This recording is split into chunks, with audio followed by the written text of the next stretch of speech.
Hello मेरे शिक्षक साथी, कैसे हो आप सब। आशा करता हूँ एकदम अच्छे होंगे, मस्त होंगे और पढ़ाई भी अच्छे से चल रही होगी। मैं पवन शर्मा ब्रजवासी मैथ्स में आप सभी का हार्दिक स्वागत करता हूँ और आशा करता हूँ और भगवान से प्रार्थना करता हूँ कि आपका सिलेक्शन भी जल्दी से जल्दी हो जाए और आप मेहनत करिए दबा के इस बार मेहनत करने पे आपको सफलता अवश्य मिलेगी, पर करनी पड़ेगी मेहनत। दिन रात एक करके अपनी जुट जाइए मेहनत में। हमको एक वैकेंसी चाहिए, एक सीट चाहिए, उसके लिए मेहनत करिए बस। ठीक है, चलिए आज की इस वीडियो में हम बात करने वाले हैं हाइपरबोला के पार्ट 3 पे। और पार्ट 3 में हम पढ़ने वाले हैं सबसे पहले equation of normal to the hyperbola. ठीक है, चलिए हमने टेंजेंट वाली बात कर ली थी, शायद आप देख लीजिएगा पार्ट 2 में क्या क्या हमने करा दिया है। लेकिन आज स्टार्टिंग हम कहां से कर रहे हैं, या फिर टेंजेंट से कर लो। पहले टेंजेंट से कर लेते हैं। चलिए ये है, मार्कर ले लेते हैं, टेंजेंट से कर लेते हैं। तो equation of tangent, equation of tangent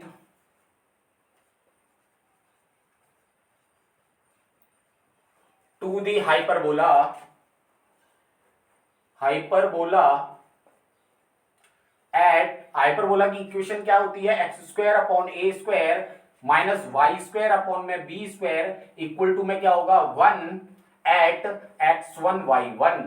और ये मैं आपको पैराबोला जब पढ़ाया था और सर्किल भी पढ़ाया था तभी से बता रहा हूं कि जब टेंजेंट की इक्वेशन पूछता है तो हमेशा एक्स स्क्वायर को रिप्रेजेंट करते हैं x1 से, वाई स्क्वायर को रिप्रेजेंट करते हैं y1 से। तो यहाँ पे एक्स स्क्वायर और वाई स्क्वायर की जरूरत पड़ेगी। और जहां 2x होता है उसे रिप्रेजेंट किससे करते हैं, x प्लस x1 से। और जहां वाई स्क्वायर होता है उसे रिप्रेजेंट किससे करते हैं, y प्लस y1 से। तो हमें यहाँ पे दो चीजों की जरूरत पड़ने वाली है। तो इक्वेशन ऑफ टेंजेंट क्या हुई, x1 अपॉन में a square minus y square y1 upon में बी स्क्वायर इक्वल टू में 1। तो ये क्या आ गई हमारी इक्वेशन ऑफ टेंजेंट। ठीक है, अब कहीं भी क्वेश्चन दिखे और आपसे इक्वेशन ऑफ टेंजेंट पूछे हाइपरबोला पे, तो आप क्या करोगे, एक्स स्क्वायर को x1 से रिप्लेस कर दोगे एंड वाई स्क्वायर को y1 से।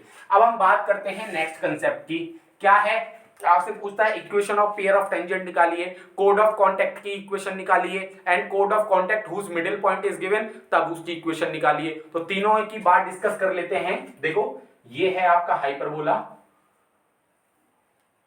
ये हाइपरबोला। अब देखो यहां से कोई पॉइंट है, सपोज यहां मान लीजिए P x1 y1, यहां से कोई टेंजेंट डाली गई है इस बाहर पॉइंट से किसी पे, तो यहां से पेयर ऑफ टेंजेंट की इक्वेशन पूछता है। तो लिखिए let P x1 y1 be the point outside the parabola या hyperbola, outside the hyperbola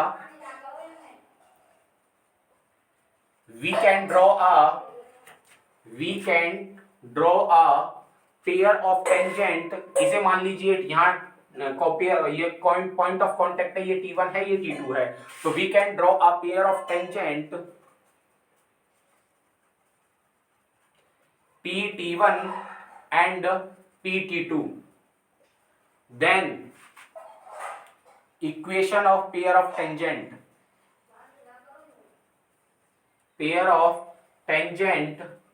क्या होती है, S1 equal to T square. आपको पता है S क्या होता है, इक्वेशन ऑफ हाइपरबोला क्या हो गई, एक्स स्क्वायर अपॉन में a square minus y square upon b square, और 1 उधर है तो इधर आके क्या हो जाएगा -1, इसे कहते हैं S। और S1 क्या होता है, जब हम इस इक्वेशन में x1 y1 पॉइंट पुट कर देते हैं वो हो जाता है हमारा x1 square upon a square minus y1 square upon b square minus का 1, ये हो गया आपका S1। अब T क्या होता है, टेंजेंट, और टेंजेंट की इक्वेशन मैंने अभी बताई क्या होती है, x1 अपॉन में a square minus y1 upon में बी स्क्वायर माइनस का 1। तो आपको S पता चल गया, S1 पता चल गया, T पता चल गया। देखो मुझे लगता है कि ये सारे कंसेप्ट आपको जब मैं पढ़ाता हूं तो आपको रिकॉल हो जाता होगा। सारे कंसेप्ट मैंने रिलेट करके पढ़ाए हैं, पैराबोला में भी, एलिप्स में भी और वह हाइपरबोला में पढ़ा रहा हूं। तो मुझे लगता है कि आपको देखते देखते ही याद हो गए होंगे। ठीक है, चलिए इसे लिख लीजिए। हम बात करते हैं फिर कोड ऑफ कॉन्टैक्ट की। ठीक है, लिखो फटाफट से, मैं रेज करता हूं फिर।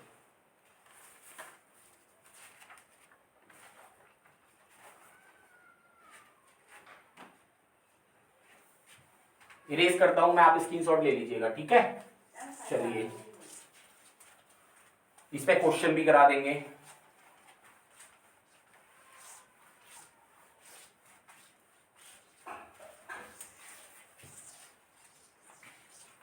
तो वही कोड ऑफ कॉन्टैक्ट की इक्वेशन क्या होती है, द कोड, या लिख लीजिए the code joining the point, यही लिखा देते हर उसमें, joining the point T1 and T2 is known as code of contact, is known as code of contact.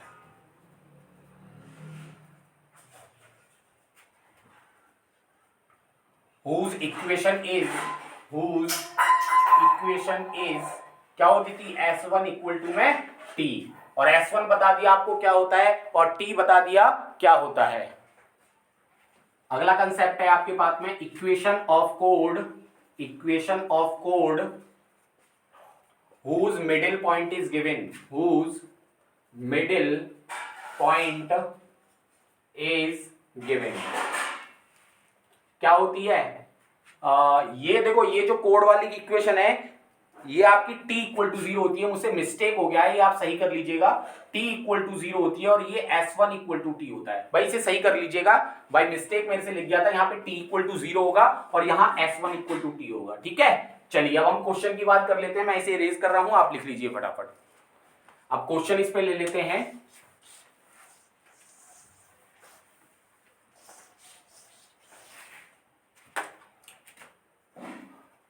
Question है find the equation of pair of tangent, find the equation of pair of tangent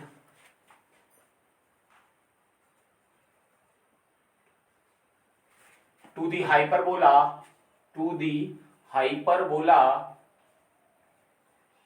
ये आ गया आपका 2x square minus 3y² equal to में 9 या 8 कर लीजिए या 12 कर लीजिए, 12 एट x1 y1, x1 मैंने मान लिया 2, -3। क्लियर है, ये क्वेश्चन दिखाई दे रहा होगा आपको यहाँ पे, find the equation of pair of tangent to the hyperbola 2x square minus 3y² equal to 12 at 2, -3। तो क्या होती है पेयर ऑफ टेंजेंट की, s1 equal to t square. ठीक है, तो s आपको पता है क्या है, मैं आपको करके बता रहा हूं, यहाँ पे 2x square minus 3y² minus का 12, ये आपको पेपर में नहीं लिखना है, डायरेक्ट लिखने हैं यहाँ पे। ठीक है ना, S1 क्या होगा आपको पता है, जब हम ये पॉइंट्स इसमें पुट कर देते हैं वो हमारा S1 होता है, तो 2 इंटू 2 का स्क्वायर 4 माइनस 3 इंटू वाई का स्क्वायर 3 का स्क्वायर 9 माइनस 12, तो 4 2 8 और 9 3 27 माइनस का 12, अब घटाएंगे तो ये आ गया 19 और 2 21 10 31 माइनस का 31। ठीक है, आप ऐड कर लेना इसे, 8 सब्ट्रैक्ट करोगे तो ये आएगा माइनस का 19 और माइनस का 12 माइनस का 31 और लिख लेना आप। ठीक है, अब t क्या होता है आपको, टेंजेंट 2x स्क्वायर को क्या लिखेंगे x x1, 3y स्क्वायर को क्या लिखेंगे y y1 माइनस का 12, पुट कर दो वैल्यू, 2x x1 की वैल्यू कितनी है 2 माइनस 3y y1 की वैल्यू -3 माइनस का 12, तो 2 2 जा 4x प्लस में 9y माइनस का 12, ये क्या आ गई टेंजेंट की इक्वेशन। तो बस पुट कर दीजिए, s की वैल्यू क्या है आपके पास में 2x square minus 3y square minus का 12, s1 की वैल्यू क्या है माइनस का 31 इक्वल टू ये आ गई 4x प्लस में 9y माइनस का 12 का होल स्क्वायर। बस इसका मल्टीप्लाई कर लीजिए, ये हो गया माइनस का 62x स्क्वायर और ये 93, ये प्लस हो जाएगा minus minus plus 31 3 93 y square और 12 का मल्टीप्लाई करोगे तो 12 1 12 1 कैरी 12 3 36 और 1 37 और ये minus minus plus equal to a plus b plus c के होल स्क्वायर से खोलोगे तो ये 16x स्क्वायर 81 y स्क्वायर 12 का स्क्वायर 144 प्लस में और प्लस 2 4 8 8 9 72 y माइनस का 9 दूनी 18 और 12 का 18 में गुणा कर लीजिए, 12 8 96 9 12 कम 12 और 9 21 216 माइनस का 216 y, और इतना बड़ा पेपर में आती नहीं है, कैलकुलेशन बहुत सिंपल आती है। ठीक है ना, और ये आ जाएगा माइनस का 4 दूनी 8 12 8 96 x हो गया, x square plus y square plus z square 2xy 2yz plus 2zx। Clear है, अब देखिए बस इसको सेपरेट कर लो, इसको उधर ले जाओगे तो 62x स्क्वायर में 16 जोड़ो 60 70 और 8 78 x स्क्वायर। क्लियर है, बस 93 वाई स्क्वायर इधर जाके कितना हो जाएगा माइनस का 93, तो ये कितना बचेगा माइनस का 12 वाई स्क्वायर। फिर देखो यहाँ पे कितना है 72 वाई माइनस ये 2 बार कैसे आया है, एक्स वाई आएगा यहाँ पे, 72 एक्स वाई आएगा यहाँ पे, ठीक है ना। जब इन दोनों का मल्टीप्लाई करोगे तो एक्स वाई आएगा, तो ये आ गया 72 एक्स वाई माइनस का 216 वाई माइनस का 96 एक्स, बचा क्या आपके पास में 144 और 372, तो यहाँ पे आ जाएगा 372 माइनस का घटा दो, ये बचेगा 12 में से 4 गए 8 बचेंगे, 6 में से 4 गए 2, 2 में से 1 माइनस का 128 बराबर में 0। ये आपका क्या आ गया, equation of pair of tangent. कहोगे सर इतना टाइम लग रहा है इन क्वेश्चंस में, पेपर में इतनी लेंथी कैलकुलेशन नहीं आती है, वहां पे आराम से हो जाता है। ये मैंने खुद से क्वेश्चन बनाया था इसलिए इसकी कैलकुलेशन थोड़ी सी लंबी हो गई है, ठीक है। चलिए, और यहीं पे अगर आप कोड ऑफ कॉन्टैक्ट की इक्वेशन निकालना चाहते हो तो क्या हो जाएगा, t equal to 0, it means tangent क्या है, ये रही, तो t की वैल्यू 0, ये आई इक्वेशन ऑफ कोड ऑफ कॉन्टैक्ट। और जब मिडिल पॉइंट क्वेश्चन में गिवन हो जाए तब हम s1 equal to t put करेंगे। जब आपसे पूछे फाइंड द इक्वेशन ऑफ कोड of contact whose middle point of this, ठीक है, तब आप अपना वो वाला formula s1 equal to t वाला यूज करेंगे। क्लियर है। चलिए अब लिख लीजिए, हम बात करेंगे, ये टेंजेंट वाली बात हो गई, अब करेंगे नॉर्मल वाली बात, इक्वेशन ऑफ नॉर्मल की, ठीक है। लिख लीजिए आप फटाफट से।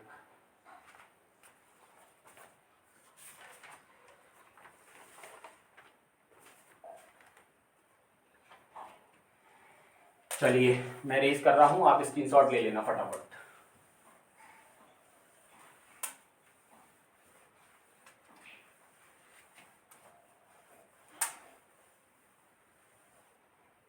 Equation of normal to the hyperbola, equation of normal to the hyperbola.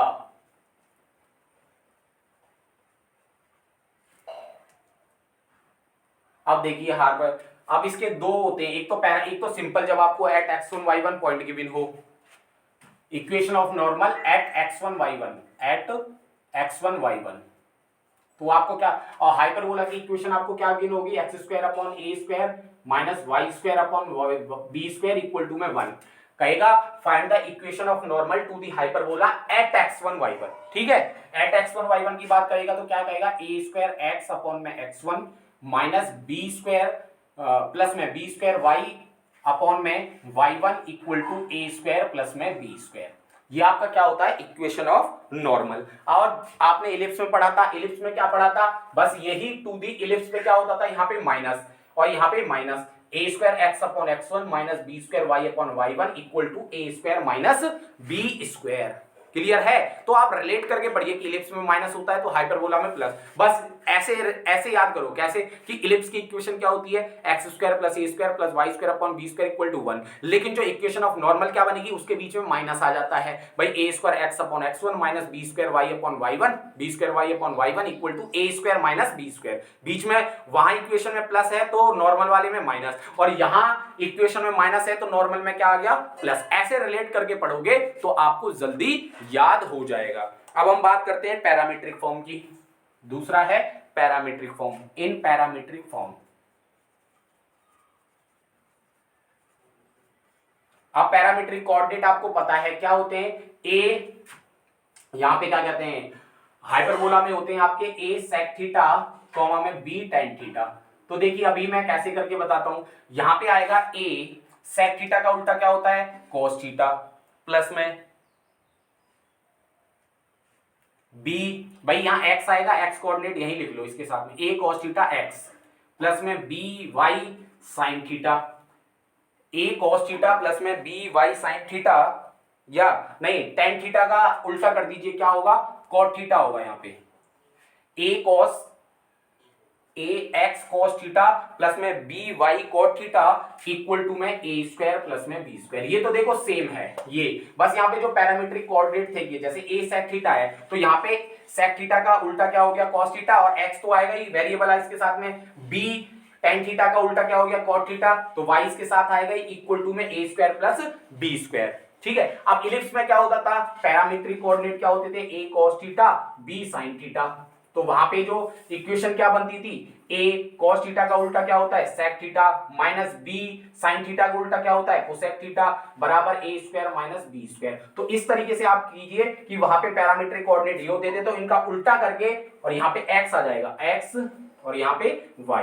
Clear है? तो यहाँ पे क्या हो जाता था, बीच में माइनस और वो सेम रहता था। ऐसी सेम यहाँ पे पैरामीट्रिक कोऑर्डिनेट क्या है, a sec theta b tan theta. तो a sec थीटा का उल्टा a cos थीटा, a तो सेम रहेगा और इसके साथ x, b cot tan का क्या हो गया cot थीटा, y और बराबर में a square plus b square. तो इनको रिलेट करके पढ़ोगे तो आपको दिक्कत नहीं होगी याद करने में। देखो मैं क्या करता था, जो मुझे जैसे इक्वेशन ऑफ नॉर्मल ना मुझे किसी में प्रॉब्लम नहीं आती थी, जब मैं पढ़ता था तो मुझे इनको भूल जाता था, मैं इनको क्या करता था, भूल जाता था। तो जब मैं टेबल जहां मेरी लगी हुई थी रूम में, तो मैं टेबल के सामने जिस दीवार से लगी होती थी वहां पे जो A4 वाला साइज का पेपर आता है ना, तो उस पे मैं जो फॉर्मूले मुझे नहीं रहते थे याद, तो मैं उनको लिख के उस पे और अपनी टेबल के सामने ही चिपका लेता था। तो जब भी मैं पढ़ता था तो उनको एक बार जैसे खड़ा हो रहा हूं चेयर से, तो एक बार मैं उन्हें देख लेता था उन्हें कि हाँ ये फॉर्मूले। एक बार जब बैठता था तो मैंने उन्हें देख लेता। जितनी बार आपकी आंखों से नजर से निकलेंगे ना फॉर्मूले, उतने ही आपके माइंड में सेट हो जाते हैं। तो मुझे मैं अक्सर कर ये फॉर्मूले भूलता था, तो मैंने ये क्या कर लिया, आप अपने टेबल के सामने चिपका लिया और अपना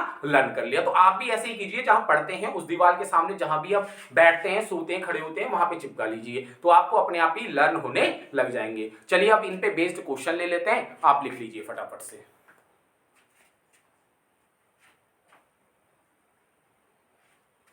इरेज कर रहा हूं मैं।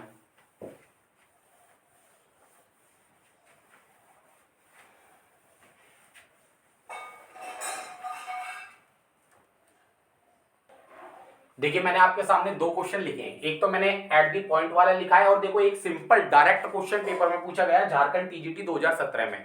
क्या पूछा गया है, कह रहा है equation of normal to the hyperbola. अब देखो यहीं से हमें देख के पता लग रहा है कि ये कौन सी फॉर्म है, पैरामीट्रिक वाली फॉर्म है। और पैरामीट्रिक वाली फॉर्म में हमें याद आना चाहिए कि जब यहाँ पे माइनस होता है हाइपरबोला की फॉर्म में, तो हमेशा प्लस आएगा वहां पे। तो देखिए किसमें प्लस है, तो यहाँ पे माइनस है तो ये कैंसिल, यहाँ पे माइनस है ये कैंसिल, यहाँ पे माइनस है ये कैंसिल। और हमें पता है पैरामीट्रिक कोऑर्डिनेट क्या होते हैं, a sec थीटा और b tan थीटा, तो ये होते हैं। तो यहां से क्या आ जाएगा, देखो sec थीटा आता है, तो मैंने बताया उसका उल्टा होता है तो cos थीटा आएगा। तो देखो यहाँ sec थीटा है तो ऊपर जाके ये cos थीटा बनेगा, नहीं बनेगा, तो ये आ गया ax cos थीटा। और ये tan थीटा ऊपर जाके क्या बनेगा, cot theta. cot theta equal to क्या होता है 1 tan थीटा, और sec cos थीटा क्या होता है 1 sec theta, equal to a square plus b square. तो ये आ गया आपका क्या, equation of normal in parametric form. तो देख के सीधा सीधा कई बार हमें यही पूछ लेता है। अब पूछ रहा है कि equation of normal to the hyperbola, और इस जब आपको एट पॉइंट पे पूछे तो मैंने क्या बताया था आपको, formula ax upon x1 plus में b square y upon y1 equal to a square plus में b स्क्वायर। तो देखो ये a स्क्वायर है, ये b स्क्वायर है, ये क्या है x1 है, ये y1 है। पुट करो, a स्क्वायर की वैल्यू 16, x की वैल्यू x ही रहेगी, x1 की वैल्यू -4। तो देखो b स्क्वायर 9, y की वैल्यू क्या है, y1 की वैल्यू 0 है।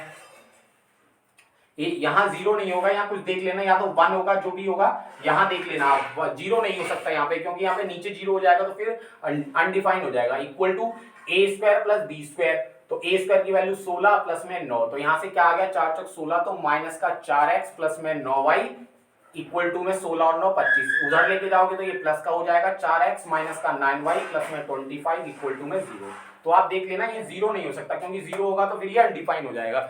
हो सकता है मेरे से मिस्टेक से लिख गया हो। तो मैंने दोनों टाइप के क्वेश्चन बता दिए आपको, और मैं इसके प्रैक्टिस में ले लूंगा क्वेश्चन, जो प्रैक्टिस में कराएंगे। ठीक है, अब हम बात कर लेते हैं इसके क्या डायमीटर के बारे में बात कर लेते हैं। जैसे हमने इलिप्स में बताया, तो इलिप्स में डायमीटर क्या होता है, y equal to m diameter equal to minus का b square y upon a square m होता है। लेकिन वहां पे माइनस होता है, यहाँ क्या हो जाएगा प्लस। ऐसे ही वहां पे कॉन्जुगेट डायमीटर क्या होता है, m1 dot m2 equal to minus b square upon a square होता है, वहां माइनस का होता है, यहाँ किसका हो गया प्लस का। बस क्या डिफरेंस है कि जहां इलिप्स की इक्वेशन में बीच में प्लस आता था तो डायमीटर क्या हो रहा है माइनस का, यहाँ इलिप्स हाइपरबोला की इक्वेशन में माइनस आता है तो डायमीटर किसका हो रहा है प्लस का। ऐसी इक्वेशन ऑफ नॉर्मल में सेम लिख लीजिए, फिर हम बात करते हैं डायमीटर की।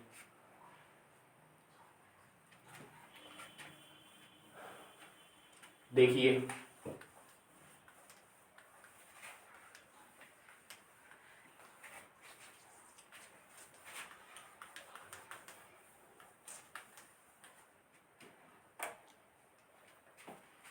Diameter of hyperbola, diameter of hyperbola. अब देखो मैं पूरी डेफिनेशन करवाता, लेकिन अब क्या है, टाइम कम है तो मैं थोड़ा जल्दी जल्दी आपका सिलेबस कराऊंगा, लेकिन छोड़ूंगा कुछ नहीं। आपका एग्जाम पॉइंट ऑफ व्यू से एक भी टॉपिक बाहर नहीं आएगा, एक भी क्वेश्चन बाहर नहीं आएगा। एग्जाम पॉइंट ऑफ व्यू से सारे आपके सिलेबस में जितने भी टॉपिक है सारे कराए जाएंगे, छोड़ा कुछ नहीं जाएगा। बस इसकी डेफिनेशन थी वो मैं नहीं समझाऊंगा, सीधा आपको फॉर्मूला बताऊंगा। तो यहाँ पे क्या हो गया, y equal to minus b square x upon में ए स्क्वायर एम, तो वहां पे माइनस होता था, लेकिन यहां पे क्या आ जाएगा, प्लस। ठीक है, तो y equal to b square x upon में ए स्क्वायर एम। अब दूसरा क्या है, conjugate diameter.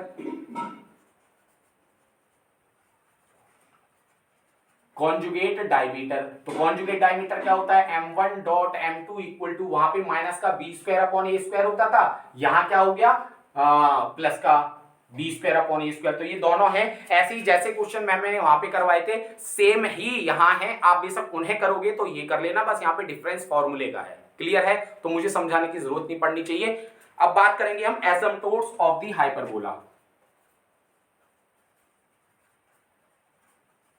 Of the hyperbola. इसमें रिलेशन भी कई बार पूछा जा चुका है, तो हम सीधा रिलेशन की बात करेंगे। पहले तो मैं एसिम्पटोट्स ऑफ दी हाइपरबोला की बात करूं तो यहां से m इक्वल टू क्या होता है, plus minus b upon a. तो ये क्या आ गया, asymptotes of the hyperbola, m equal to plus minus b upon a. अब इन तीनों को लिख लीजिए, फिर हम आगे की बात करते हैं कि इक्वेशन ऑफ एसिम्पटोट्स क्या होते हैं, एंगल बिटवीन एसिम्पटोट्स क्या बनेगा, इन्हें लिख लीजिए। मैं इसे रेज कर देता हूं फटाफट से।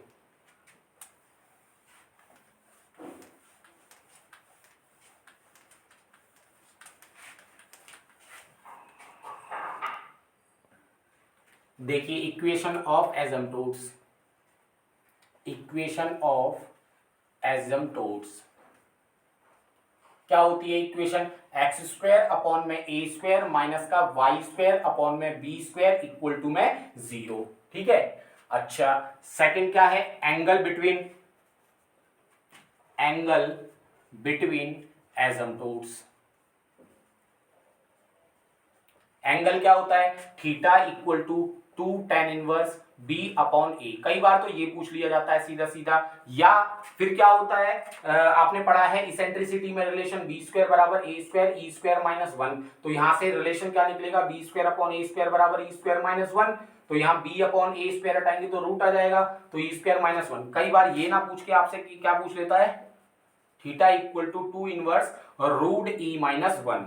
अब देखिए जब यहाँ थीटा क्या हो जाता है, 90 डिग्री हो जाता है, यहाँ पे थीटा क्या हो जाएगा 90 डिग्री, तो यहाँ पे क्या बनता है, रेक्टेंगुलर हाइपरबोला बनता है। और वहां से कई बार सीधा सीधा इसेंट्रिसिटी ऑफ रेक्टेंगुलर हाइपरबोला भी पूछ ली जाती है आपसे। तो इसेंट्रिसिटी ऑफ रेक्टेंगुलर हाइपरबोला की पहले इक्वेशन बताएंगे, उसके बाद डायरेक्ट बताऊंगा कि इसेंट्रिसिटी √2 होती है। सीधा सीधा क्वेश्चन पूछे जाते हैं, कोई इधर उधर करके नहीं पूछा जाता है, सीधा पूछेगा इसेंट्रिसिटी ऑफ हाइपरबोला, ना कोई प्रूफ ना कोई सॉल्यूशन, सिर्फ √2 होगी। तो पहले इक्वेशंस की बात करेंगे हम हाइपरबोला के। जब रेक्टेंगुलर हाइपरबोला होता है, थीटा इक्वल टू 90 डिग्री हो जाता है, तो इक्वेशन क्या होती है, तो आप लिख लीजिए पहले इसे फटाफट।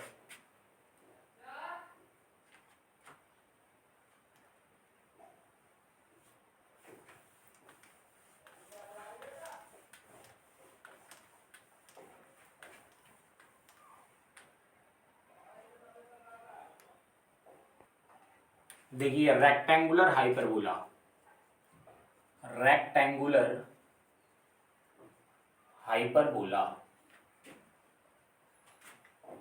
डेफिनेशन की कोई जरूरत नहीं है, मैं सीधा बता रहा हूं। रेक्टेंगुलर हाइपरबोला की जो इक्वेशन होती है वो होती है x square minus y square equal to c square. या तो ये होती है, या फिर आपसे कई बार ये पूछ लेता है x y equal to c square. सिर्फ सीधा पूछेगा आपको, ना कोई घुमाएगा ना फिराएगा, सीधा क्वेश्चन में पूछा जाता है। और दूसरा क्या है, eccentricity of rectangular hyperbola, eccentricity of rectangular hyperbola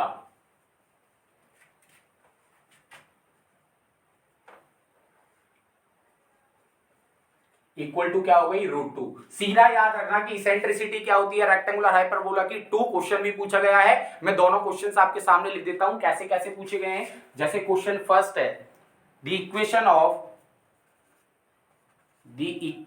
of x y equal to 1 represent, पहला इलिप्स, बी ऑप्शन आपका पैराबोला, एंड सी ऑप्शन आपका हाइपरबोला एंड डी ऑप्शन आपका रेक्टेंगुलर हाइपरबोला।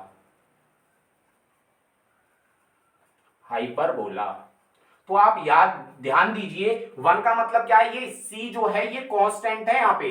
अब ये कांस्टेंट कुछ भी हो सकता है, यहाँ पे सी कांस्टेंट है, यहाँ जीरो भी हो सकता है, क्योंकि बहुत सारी बुक्स में यहाँ पे जीरो लिखा हुआ है, x square minus y square equal to zero.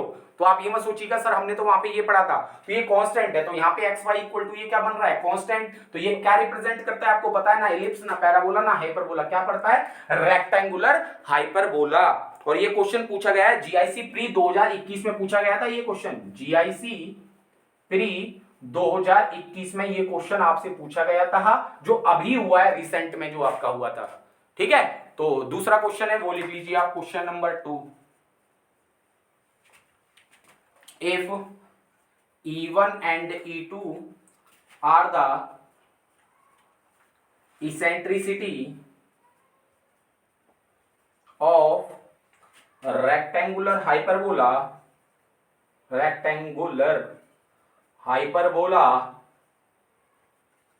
xy equal to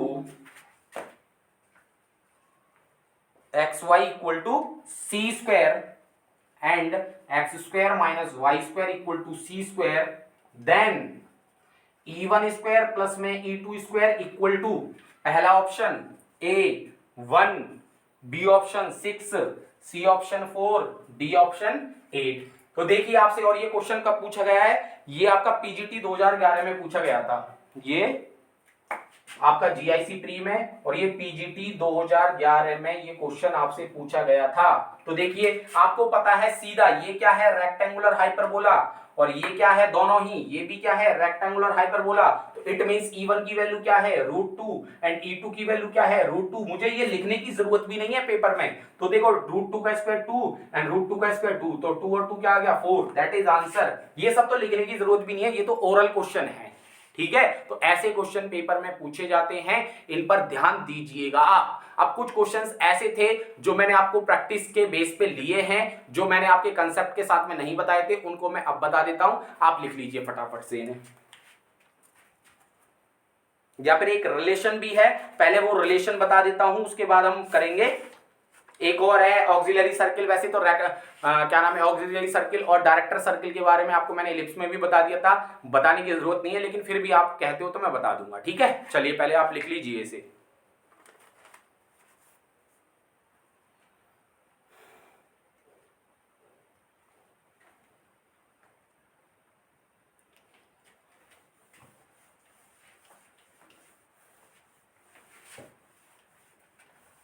एक रिलेशन है, पहले वो देख लीजिए आप, कौन सा है वो रिलेशन।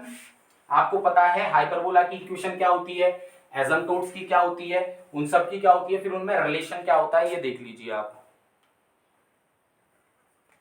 देखो ये होता है H हाइपरबोला। हाइपरबोला की इक्वेशन क्या है, x square upon a square minus y square upon में बी स्क्वायर इक्वल टू में 1। फिर आता है आपका एसिम्प्टोट्स, ये क्या होता है, एक्स स्क्वायर अपॉन में a square minus y square upon में बी स्क्वायर इक्वल टू में 0। फिर आता है कॉन्जुगेट हाइपरबोला, कॉन्जुगेट हाइपरबोला, इसकी इक्वेशन क्या होती है, एक्स स्क्वायर अपॉन में a square minus y square upon में बी स्क्वायर, ये इक्वल टू -1 लिख लो, या मैंने आपको वहीं पे बताया था, मैंने ये भी लिख सकते हैं, जब माइनस का इधर मल्टीप्लाई करोगे तो वाई स्क्वायर अपॉन में b square and x square upon में ए स्क्वायर इक्वल टू में 1। तो देखो कई बार कहीं जगह मिस्टेक हो जाती है माइनस प्लस की, तो आप ध्यान मत दीजिए, अगर ये खुद ही सही कर लीजिए। आप तो यार शिक्षक साथी हो सारे, एक जगह मुझे वेव वे कर्व मेथड जब मैंने आपको पढ़ाया था, एक जगह -8 की जगह मैंने नंबर लाइन पे 8 लिख दिया था, तो ये आपको पता है, आप उसे सही कर लिया करिए। ठीक है, तो मुझे कहने की जरूरत ना पड़े, तो इन चीजों को आप खुद भी समझ सकते हो। तो जहां यहां से जो रिलेशन निकलता है वो निकलता है C plus H equal to में 2a। ये याद रखिएगा, या तो पूछता है सीधे सीधे पूछेगा आपसे। ठीक है, चलिए ये कंसेप्ट आपको समझ में आ गया होगा। अब ऑक्सिलरी सर्किल और उसके बारे में भी बता देता हूं, डायरेक्टर सर्किल के बारे में लिख लीजिए इसे पहले फटाफट।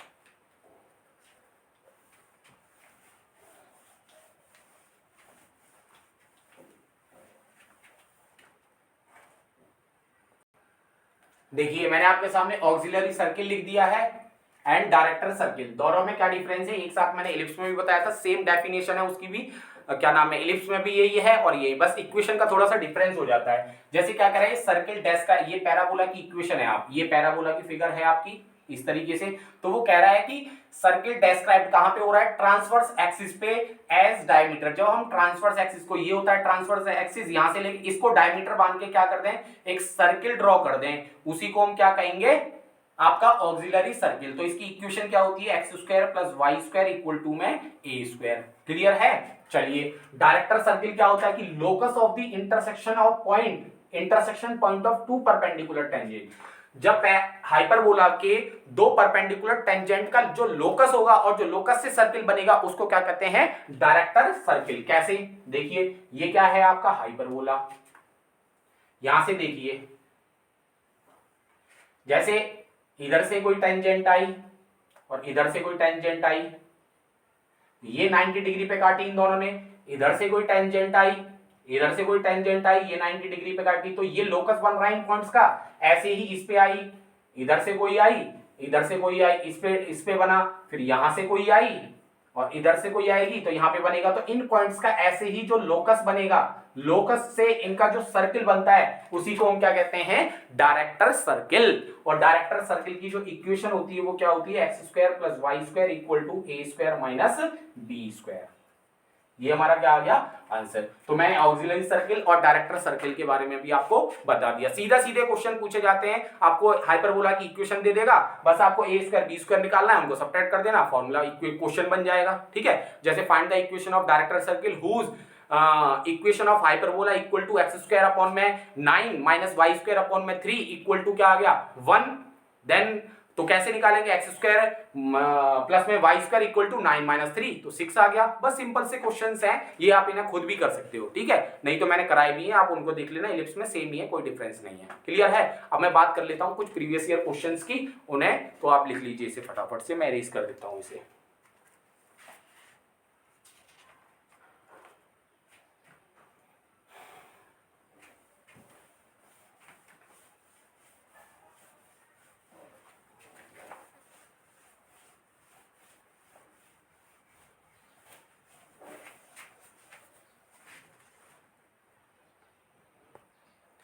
देखिए कुछ क्वेश्चंस मैं सिलेक्ट नहीं कर पाया हूं अभी बुक में से, तो मुझे लगता है कि और थोड़े से और ज्यादा क्वेश्चन हो जाएंगे तो मैं आज या कल में आपको पीडीएफ आपके टेलीग्राम चैनल पे डाल दूंगा। तो आज ज्यादा क्वेश्चन थे नहीं, इस वजह से मैंने आपको कराए नहीं है। कुछ एक्स्ट्रा क्वेश्चंस और लेके बुक से या ग्रेजुएशन वाली बुक से लेके मैं आपको पीडीएफ की फॉर्मेट में आपके टेलीग्राम चैनल पे डाल दूंगा। और जिन साथियों को टेलीग्राम चैनल से ज्वाइन होना है तो आप पहले प्ले स्टोर से क्या करोगे, टेलीग्राम डाउनलोड करोगे। टेलीग्राम डाउनलोड करने के बाद में वहां पे सर्च करोगे, क्या सर्च करना है आपको, Brijwasi TGT PGT maths, Brijwasi TGT PGT maths. आप यहां सर्च करोगे तो आपको नाम दिख जाएगा, वहां आप पे ज्वाइन हो सकते हो। और ज्वाइन होने के बाद में पीडीएफ का आनंद और लुफ्त उठा सकते हो उनका। ठीक है, चलिए आज की वीडियो में इतना ही, कल फिर मिलते हैं नेक्स्ट चैप्टर के साथ में। उसी जोश और जुनून के साथ में लगे रहिए, मेहनत करते रहिए।